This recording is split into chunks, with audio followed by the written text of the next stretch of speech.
Hi guys, welcome to another amazing season of the Hatching Pod, a youth empowerment podcast where you learn to grow and also to live a life of purpose. With me today is someone who we're not just going to be discussing life as an immigrant or politics. We're going to be going a bit deeper and discussing his own personal life about a man who refused to play small. So, without wasting your time, please help me welcome Sharif Haji. Thank you, Sola. Yeah, it's a pleasure to sit down with you and have a chat and the work that you do basically in terms of uplifting youth, setting the stage for them so that they can build a much better future. And it's obvious when you're camera people, also very young people, dedicated to show that Yeah. the work that you do in our communities. And you actually beat me to the thanking you part because I know that you're really busy. So thank you so much for taking time to actually have us come to your office to shoot this. It's a busy season. You are normally busy. Then it's end of the year, really busy time. So thank you for being there. Yeah, well, in this part of the world, busy becomes part of the norm, Yeah. and we just have to continue doing what we need to do. Yes, you're right. It has been quite busy end of the year, Yeah. and last week is when we concluded House session in the legislature, and for the final couple of days in the House, we were spending nighttime in debates. Sometimes going home around 3 a.m. in the morning. Wow. 3 a.m. Yeah, Wow. yeah. I think 2 nights we have ended around two something. So by the time I reached home, it was about three. Oh, wow.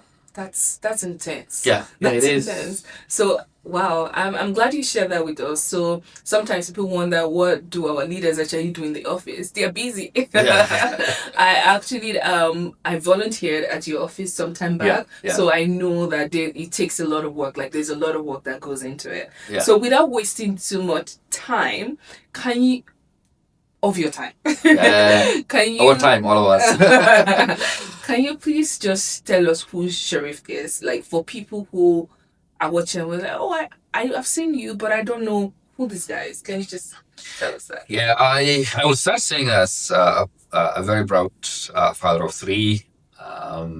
Has a band of a lovely wife and an immigrant who came here 15 years ago, not knowing what this land is going to offer for me. I was thinking that it is, will I get further education? Will I get a decent job? Will I be able to raise my family here in the most reasonable way? But it's a province and it's a land that has given me a lot. It has a lot to offer, and it is there is a ton of opportunities that I always let youth know that this is a place where not only you can make a life, but you can thrive. So to your question, I immigrated 2011, and then after that, navigated through the system. In my first 3 or 4 years is what I would say was getting to know, navigating, at the same time settling. From 2011 to 2014, I was much in school doing my graduate studies at UFA, and but didn't stop there. But one of the things that I tell people is that when you immigrate, you leave a lot behind. Yeah. Not only a culture and family, extended family members in the African context, and all those kind of things, but Yeah. but you also leave a network behind. Yes. You leave your friends, you leave whoever you knew, whoever knew you. Yeah. So you're starting a fresh life. So I think we tend to focus more on the mechanical aspect of it, education and job, and then Yes. tend to forget about the key fabric that you build on that, which is your networks. Yeah. So I did build a network back. So for the first 4 years, I was trying to make friends, reactivate myself, so that I can create. I told people who I knew, please let me know wherever people meet, so that I can I can restart my life here and get to know more people. So that was my first year, and then the following 4 years was working in the provincial government as a senior policy advisor, and then followed another 2 years. The first 3 years was in health, then another 2 years, another 3 years in housing. Oh no, 4 years in health, and then 2 years and a half in housing. Then after that, I kind of decided to leave, and the Africa Center, one of the largest blood organizations in the country, the largest blood organization in Western provinces of Canada, was going through difficulties. They fired their executive director. They didn't have a year an executive director. The integrity, reputation of the organization was plummeting, and so I kind of felt like, you know what, I have the responsibility to do something, and then I took that role, and I will say was a great opportunity for me to rebuild the organization, not only me, but with a very dedicated board of directors as well as staff. And after it came to a level where I felt like this is actually good, building from 12 staff to about close to 40 staff, from one office to two offices, from an operating budget of 1.5 million to 4.5 million. In my third year, then I decided to take another challenge and run for a public office. So that's what I'm doing now. Oh, wow. Take another challenge. Yeah. Wow. And then you ended up going to become my MLA. Yeah. So so actually, this is the area where when I first came, my first job was, there's a neighborhood called Kilkenny neighborhood. My first job was working with Edmonton Multicultural Coalition to coordinate a neighborhood engagement program in the neighborhood of Kilkenny, which is this side of the city, in this riding. That helped me to understand the riding, and then when I was taking the role of Africa Center's office was in this riding as well. So I'm representing an area that has given me quite a number of opportunities in my career for the last 15 years. That's amazing. It's amazing how it's all like being tied together, isn't it? Yeah. And it's not something that you plan, right? Like it just so it's like you're taking one opportunity after the other, but they just somehow happen to also link together absolutely, and tell a story. That's incredible. Yeah, when I was door knocking in some of the neighborhoods where I did the neighborhood community engagement work, there are still people who are volunteering that time that live in the neighborhood. When I knocked their doors, it was like, oh, it was just the other day. Oh, I know you. Yeah. That's amazing. I'm going to move on to the next question now. And it says that, are there some achievements that could have been overlooked? I think you kind of spoke about them a bit in the early years when you moved, that something you built entirely on your own or with the help of people that now give you the confidence to eventually pursue like this larger goal that you're doing now. I think I have always been engaged. In my third month, I believe that I was in the country. I volunteered in a political campaign. In your third month? Yeah, I think I had the time, and there was this movement going on. It wasn't an intention of winning in politics at the time, but I always hated to have a spare time that I don't do anything. So I was like, oh, okay, well, I can help and knock some doors. And then that actually opened my eyes, but it wasn't something that changed my mind in terms of career-wise where I wanted to go. Yeah. What changed my mind and career-wise was when I was at the Africa Center. I think I inherited an organization that had difficulties in a time that is very Very challenging time. I think it was a combination of a time between COVID, Yeah. and Black Lives Matter movement at the same time, all of them happening. Mm. Um, so I was in this role where um, one of the cities with the highest, I would say, per capita concentration of Black populations Yeah. in the country. So that kind of made me think that um, the chamber and the house that representative of the provinces make the decisions is where we needed to be, and a lot of communities were coming to me and telling me that "Hey, you have done a good job on your role." Yeah. So that kind of like gave me a moment to reflect and say that maybe this is something You should consider. that I should consider. Yeah. Um, and I also felt that I have reached a level where I felt like I needed to set a precedent for the Black communities, and I felt like I have built this organization to this level. This is the Yeah. time to leave. So this is it's in a very good space now. Yeah.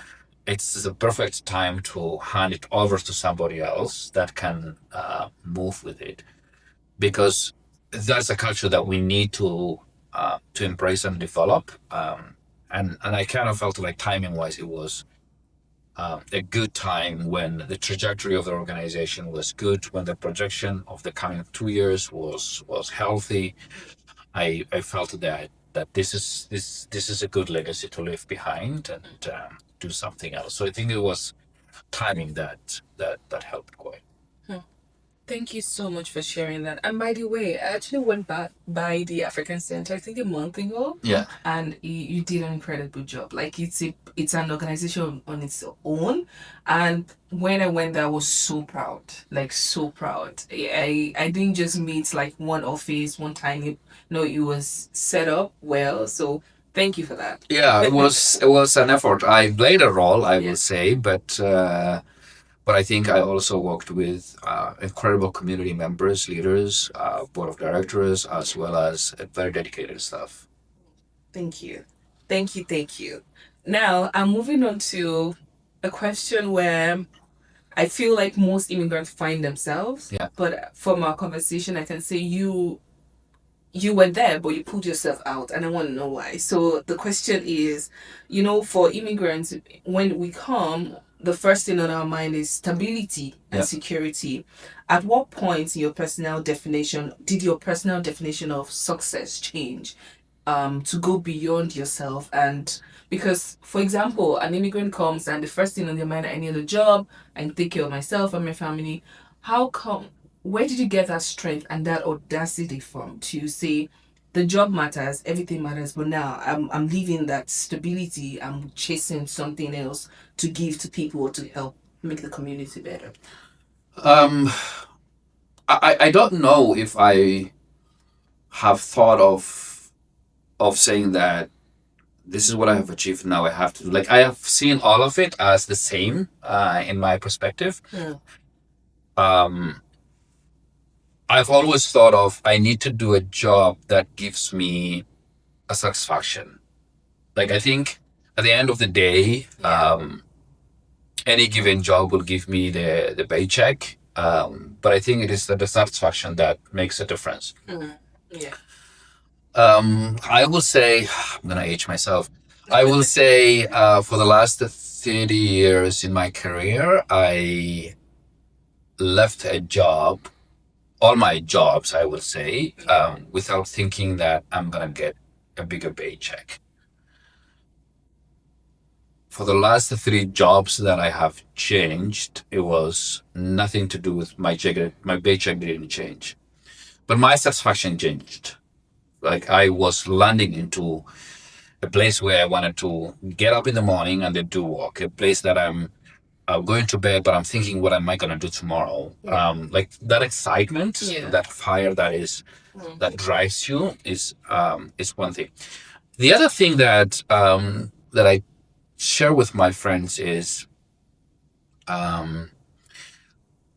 Well, as an immigrant, I came from a country, and many immigrants come from countries where unemployment is very high. Yeah. Um, our unemployment is high, I will say, but it is still not as high as where we come from. Um, let's say it's 7% as it is now, 7.6, I guess, of unemployment. So you have a chance of 93% of getting a job. So that's a message that I tell myself that, like, I don't have to worry about it. Like, 93% Yeah. is that I will get a job. So 7% is negligible. So to me, that's what drives me, and I think the underpinning of that is a self confidence. Like, you need to have that self confidence that you have control of your destiny. You have the ability to do what you want to do. You have a very beautiful province. You live in a very beautiful province, and I think number one challenge that people face is, how can I do this? Can I do this? It's not difficult kind of questions that you ask yourself, and I really don't ask myself those questions. I I do have confidence in myself of 30 years of career, what I have achieved, and I do believe that it is possible here to do what you want to do. I think that also leads me to my another question that I have, which is when people are watching this, they might feel like, oh, this guy is just an extraordinary guy. Like, I'm not like him. He's not human. So I want to just take it home a bit and ask that, has there been any challenge, either personally to you since you came, or like you experienced in like different career paths that you've chosen since you came, that you felt like in maybe your head you felt like, oh, I failed. Did you ever have any kind of challenge like that and you didn't just know how to proceed, but you took yourself anyways? I think, yes, I will say there were moments where um, you will start feeling self doubt, I will say. And I did have those kind of moments, but I think it is how you overcome with those. Do you surrender yourself or you push back? And that's the key, right? Like, moments of lowness is the moments where you need to recollect yourself, remind yourself, and then push it back. I did have those moments. But I think the other thing that I had, as I said before, I've always taken jobs that I enjoy doing. And that made me put extra time in it. And the more you put extra time in it, the more you will get good at it. Yeah. And I never seen a job that, okay, why will I take this with me home and do it? Or these hours are not paid, so I'm not gonna do it. I usually don't think that way. So you go above and beyond. I think as immigrants we're not told, but I think that is expected that you need to put extra effort to prove that you're capable of doing that, what you're being asked to do, and not only capable, but you excel in the roles that you're given. Yeah. I think that helped quite a lot. Okay. Okay. Yeah. Oh, wow. I have been having so much fun listening to you. Oh, these are good questions too. Thank Very you. good questions. So I've been having so much fun, and then I've just been thinking about myself also, because I think I remember the first day I met you. Yeah. I told you that I'm coming. I'm going to go into politics too. Yeah, I saw you and I told you that, and so some of these questions I You should still consider that. Yeah, I'm still on that path. Yeah. So I believe that even for someone like me, I'm gonna have to watch and rewatch this over and over again, and possibly come to your office again to bug you too, because it's very inspiring. And I think, out of curiosity, I am curious. What do you do for fun? I watch soccer. Maybe these guys do too. Yeah. And the final question I have If you could look back and speak to yourself, Yeah. The Sharif that actually got on a plane, how many years ago, what would you say? Knowing what you know now, know where you are now, do you want to send a message if you could? I will say it was the best decision. Hmm. It was the best decision that I made, Yeah. moving to this province and making it home, and taking it seriously as a place that I'm not only an immigrant, I guess, but a place where I am part of the social fabric, a place where my say have a space and have ears to listen. Yes. Of course, in any household, there are some challenges, and the same applies. But I think it is, I will say that was the best decision that I've ever made. Awesome. Awesome. Thank you for that. Yeah. So, guys, you heard that. We just had an incredible conversation about building a life here as an immigrant from someone who, if I would say something in my words about him, intentionally built a good life for himself. And I hope that with this video, you're inspired not just to go into politics, any area that you've chosen to go into, to intentionally put in the time and the effort required to build a good life from it. Thank you so much for watching. Don't forget to like, subscribe, and share with your network. Thank you. Have a great day.